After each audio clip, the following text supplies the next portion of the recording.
Yan ang natuklasan ng Department of Energy nang itesting ang mga energy-saving device. Lumalabas na totoong nakatitipid ng konsumo sa kuryente ang paggamit ng mga gadget na ito. Nagpapatrol, Alvin El Chico.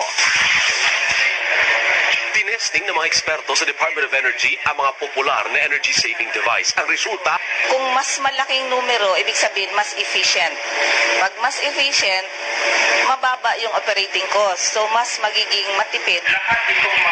noong isang buwan, inalerto rin ng Meralco ang mga consumer dahil batay sa kanilang testing, bumili ng energy-saving device kung saan tugma o mahigit pa ang savings kumpara sa kiniklaim ng manufacturer. At lahat ng mga ito kayang pababain ang konsumo sa kuryente. Get somebody, then papatis natin. Alvin El Chico, ABS-CBN News.